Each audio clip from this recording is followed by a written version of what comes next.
The chains were ornamental. The guards knew it. The conclave knew it. But still they were there. He was escorted through the conclave tribunal like a ghost in a funeral procession. 7 guards, each from a different species, flanked him with weapons drawn and hands trembling. Not from the weight of their arms, but from something far heavier. The man species, Homo sapiens. Designation: Terran walked calmly, his feet bare on the polished obsidian floor of the hearing hall orbiting the storm-choked world of Venkaras. Lightning streaked across the gas giant's surface, illuminating the tribunal chamber through its vast glass dome. The universe felt like it was holding its breath. He didn't look around. He didn't need to. High above, the gathered members of the Galactic Conclave watched from their tiers, Jiu-Jitsu's delegates, and strategists from 100 civilizations. Some had ruled for millennia. Others had only just discovered faster-than-light travel. Yet all of them stared down at the same anomaly, a human who had wandered into forbidden space, disabled 3 patrol crafts, and surrendered without a word. He hadn't spoken since, not during the arrest, not during intake, not during the hours of interrogation in languages ancient and new. His silence wasn't confused or frightened. It wasn't defiant, either. It was intentional, like he was waiting. The arbiter of voice, a crystalline being known as Schwentel, activated the translation field with a resonant hum. Its voice carried through every ear and auditory sensor in the chamber. Prisoner of soul, you have been brought before the Galactic Conclave on charges of transgression, provocation, and breach of ancient peace accords. State your identity and purpose. Double quotes. Silence. No blink. No muscle twitch. No shift in weight. Just the human, standing as though the questions weren't for him, but for everyone else. The arbiter tried again, and again. Each unanswered demand echoed, longer than the last. Finally, the Warburn representative of the Karak Dominion snarled from its podium, claws digging furrows into the steel. Enough games. If he won't speak, we will tear the answers from his mind. The chamber stirred. Murmurs flared. Even the more seasoned delegates shifted uncomfortably. The empath to the right of the human's enclosure had to be assisted out of her chair. Her skin had gone transparent, an involuntary sign of overwhelming dread. He's projecting something, she whispered before collapsing. Not fear, not hate, stillness, absolute stillness. Like a predator watching prey argue about who goes first. Several monitors nearby flickered. One of the observation drones exploded in a silent burst of sparks. The lights above dimmed for less than a second, and, when they returned, the human was looking up for the first time, his eyes locked with the arbiter's crystalline form. There was no malice in them, but there was knowledge. He saw them. He saw all of them, and worse, they all felt it. Schwentel took a step back for the first time in 200 cycles. The Karak representative growled again, but this time, more softly. What is he? It asked. Not to anyone in particular. A voice from the back one of the elders answered, ancient and brittle. He's not a man. He's a message. The silence that followed wasn't from fear. It was recognition. He made no move to resist. So they did what they always did, to silence stare it open and force it to speak. The psychic chamber was buried deep beneath the conclave tribunal, sealed behind 6 layers of alloyed neutronium, neural dampeners. NNT Chaos Wards. They called it Chamber 9. Only beings designated Class 6, sentient or above, were permitted inside. The human entered without flinching, no restraints, no guards, just a chair, a table, and the galaxy's most potent minds waiting to break him open. Floating above the table was Ilif, a dream sifter, her translucent skin pulsing in soft hues as her tendrils drifted like smoke. Across from her sat General Vorisk, a warbred, Karak teleempath with a skull reinforced by obsidian bone plates. Neither had ever failed to extract a confession. The human sat still, eyes closed, heartbeat steady. Machines tried to track him, failed. Ilif reached forward, tendrils brushing the air around the human's forehead. "Begin Dreamstream interface," she said in a voice like breaking water. The room dimmed. Lights pulsed. The psychic interface. Linked and then screaming. Not from the human, from I Live. She recoiled as if slapped by a god, falling backward and shattering her fluid containment field. Glowing liquid scattered across the floor as she curled in on herself, shrieking in a voice that fractured glass. "It's not a mind, it's a horizon. I fell in. It saw me looking." Technicians rushed in, shielding their eyes as lights flickered violently. The human opened his eyes. Not wide, not threatening, just open, as if he'd been awake the whole time, pretending to be asleep. General Voresk snarled and activated his psionic amplifier. A glowing black ring etched into his gauntlet. "Enough illusions. Let's see how deep your silence goes, Terran." He placed both claws on the human's skull. The room cracked, not physically but perceptually. The observers saw things that could not be. They remembered places they had never visited. One technician dropped to his knees and whispered, "I am the last Martian. Forgive me." General Voresk stiffened. His jaw clenched. And then, he laughed. It was hollow. "It's not a wall," he said slowly, trembling. "It's a mirror, and it's older than anything I've ever touched." Then his laughter twisted, mouth still smiling, eyes bleeding. He fell back. Dead neural feedback, brain liquefied. I Live was comatose. 3 guards who had witnessed the session were sedated, shaking violently. Only the human remained upright, sitting calm, in the observation room. 6 conclave judges stood in stunned silence. The arbiter's voice was barely audible. What did they see?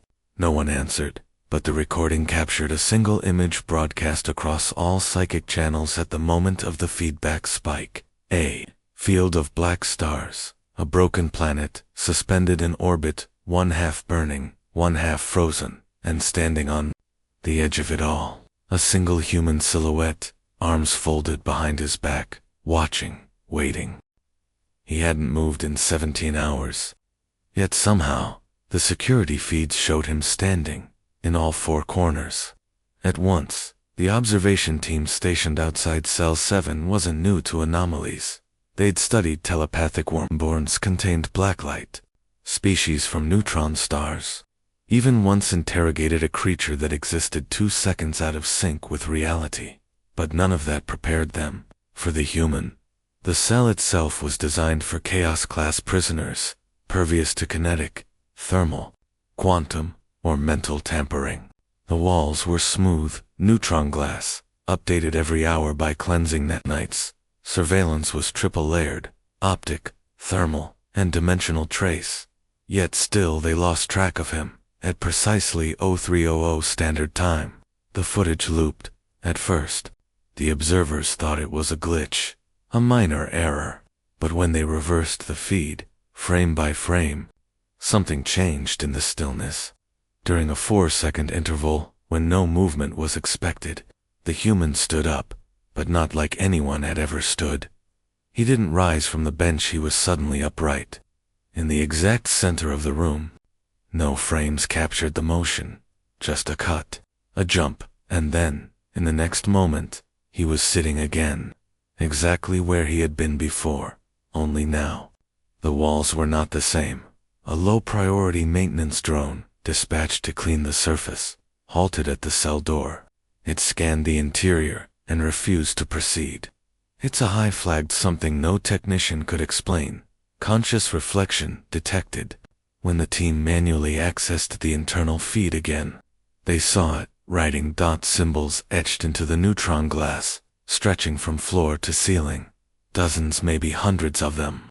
None visible under human observation. Only machine vision could catch the faint glow. Not etched with any tool, burned in by nothing. Each symbol pulsed at slightly different frequencies. Some oscillated below known wave thresholds. Others matched old military codes once used by defunct civilizations. Ones the Conclave had conquered and erased. And right in the center 5 massive glyphs, A new symbol, never seen before. It shifted in place, vibrating ever so slightly, as though resisting comprehension. But every AI that saw it immediately shut down. Every biological interpreter vomited or seized. The only readable translations from deep-level pattern mapping was 3 words. You were warned. Inside the cell, the human sat unmoved, breathing slowly, eyes open, watching. A team of 6 guards was deployed to clean the markings. They entered with full hazard gear. They never made it past the threshold. The moment they crossed the containment field, their helmet cameras failed. External sound recorded only static and one recurring low-frequency noise that analysts described as a heartbeat too large to belong to anything living. 3 minutes later, the doors reopened automatically. All 6 guards were found unconscious. No wounds, but with blank expressions, mouths slightly open, eyes unfocused.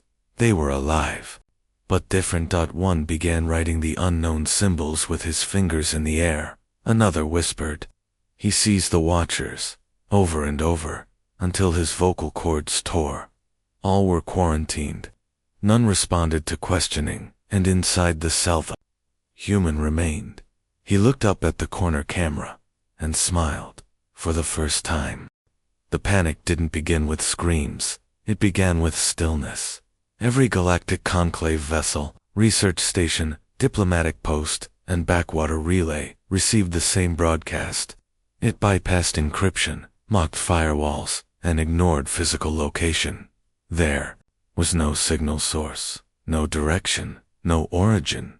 Just a flash, 1 second of interference, and then the symbol, the same glyph, etched into the walls of Cell 7. The one no AI could process, and no species could translate. Now, it was everywhere, on medical monitors, in Vraxan hospitals, on battleship HUDs above the Zenthal warfront, in the projection pools of the Sky diplomats, their sacred liquids boiling to steam. For some it flashed and vanished. For others, it lingered burned in, even after they closed their eyes. And accompanying the symbol came the emotion. It wasn't a sound or a voice. It wasn't transmitted in any detectable frequency. But every being felt it. Dread, not fear, not instinctual survival panic, but a deeper, older feeling, like something ancient had awakened, and you had just looked it in the eyes, and it had smiled. In the conclave's central hub, pandemonium erupted.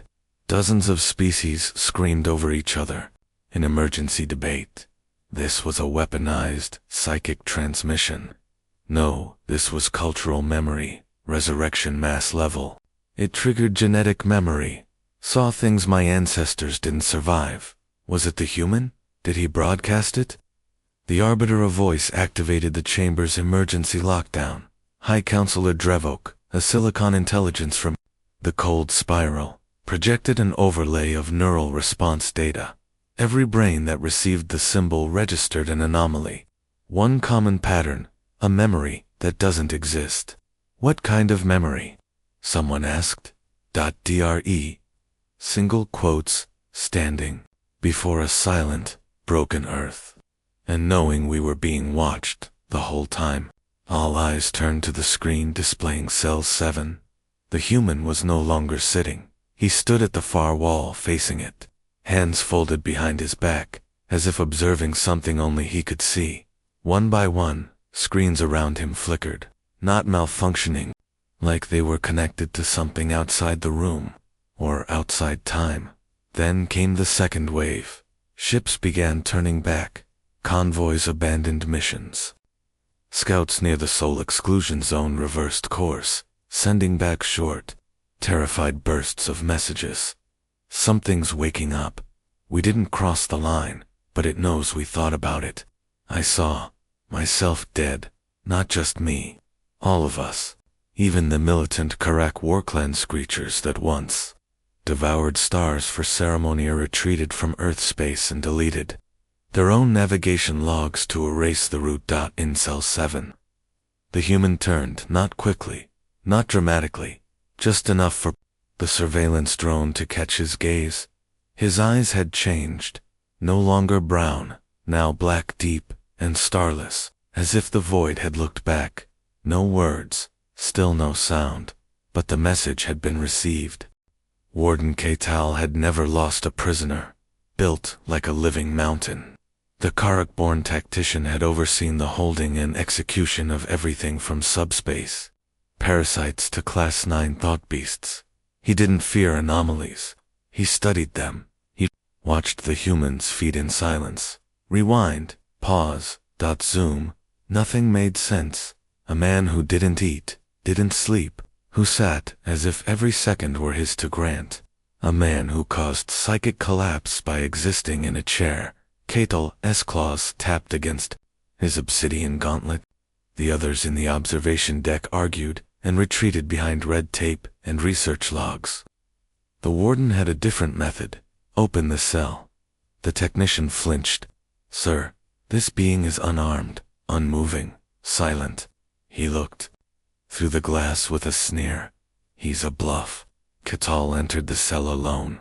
The air changed the moment the doors sealed behind him.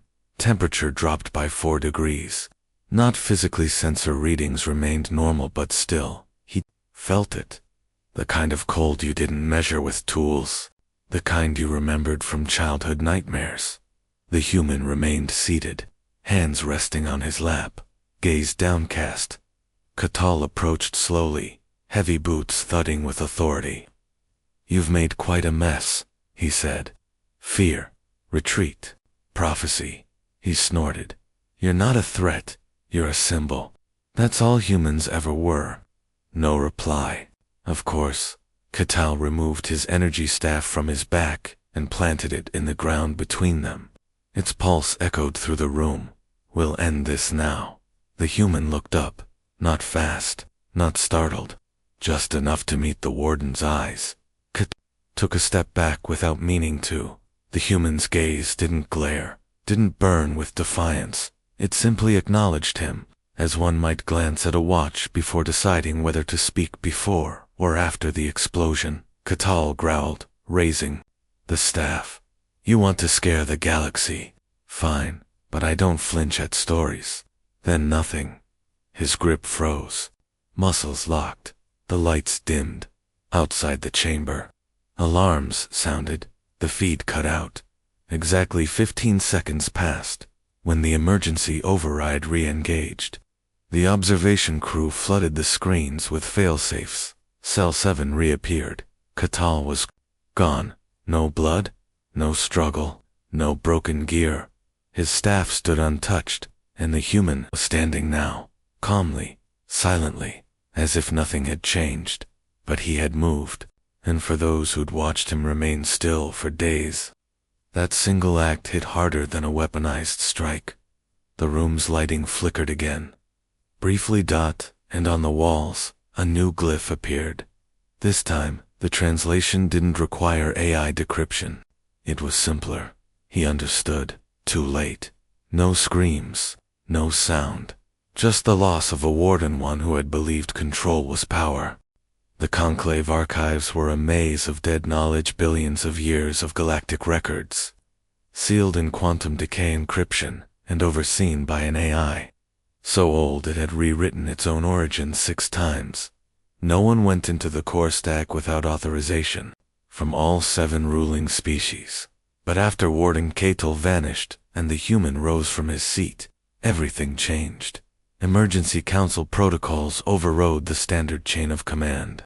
All attention turned to Sol, the Forbidden Zone, the mystery, the myth. Earth had been a void on every star map, listed only as Level Omega, do not engage.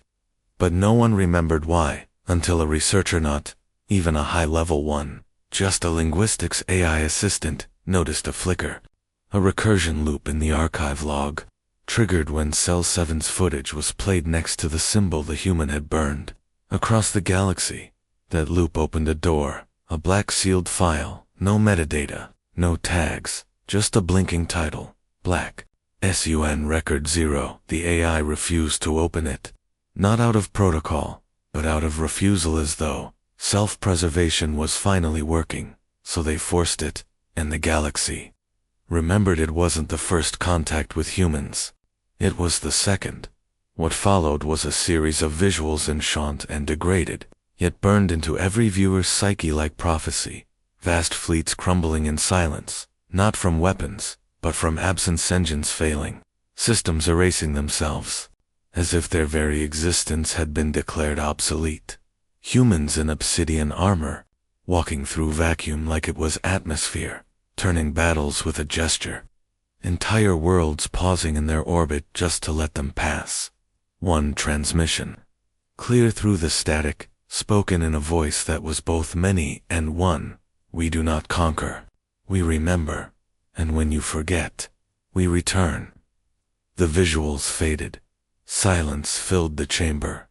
No one dared speak, but across the galaxy, flags changed. One by one, minor empires began erasing Earth from their star maps, not out of command, but out of instinct. Ships turned away from Sol. Libraries deleted Terran entries. Even automated survey drones rerouted without explanation, because now, they remembered. Humanity had ascended once, and vanished, by choice not defeat. They hadn't left ruins. They hadn't left warnings. They'd left a pause, and now, one of them had returned, not to threaten, not to speak, just to sit and watch what the galaxy would do. In Cell 7, the humans stood calmly in the center. No walls marked this time. No movement recorded. But when the technicians checked the room later, they found it again. A glyph, not on the walls, not on the floor, etched into the air, hovering, barely visible, glowing just beneath perception. Round 2. At 0600, Standard Galactic Time. All sensor networks near the Sol exclusion zone flared red. Not from energy discharge. Not from weapon signatures, from gravity displacement, on a scale that had no precedent, the kind of shift that didn't come from movement, but from presence. Deep space monitors shook with data overflow. Spectral readings collapsed into zeros. FTL relays began returning results in negative time. The universe was trying to process something it hadn't seen since before. It was old enough to record it, and then it appeared. Not a ship, not really. There were no engines. No identifiable propulsion. It didn't move through space, it rewrote its coordinates with each breath. A structure the size of a moon, blacker than shadow, older than geometry, unfolded from nowhere just outside the Sol system. It had no name, but the archives remembered its silhouette, the Terran vessel of first silence, long forgotten, long feared awake. In the Conclave's war room, panic gave way to something colder. Silence. Not the human silence, but their own. Ships scrambled. Defense arrays powered up, but every targeting system failed, not from interference, but from refusal. As if their own machines wouldn't dare take aim. The Arbiter of Voice broke protocol for the first time in centuries, and stood before the assembly, shaking. He wasn't the threat. It said quietly. He was the flag, the signal. Below, in Cell 7, the human turned once more to face the far wall, this time as the sky above the station darkened. Through reinforced viewports, the vessel could be seen. It was not approaching. It had already arrived, and then came the third signal. No sound, no speech, just light. A single band of ultraviolet projected across the galaxy from the Terran vessel. It passed through planets, stars, flesh. Everyone saw it. It was a countdown. 5 symbols, one vanishing each second. 5432, one and then nothing. But in that final breath, something changed. Across a dozen star systems, ships froze.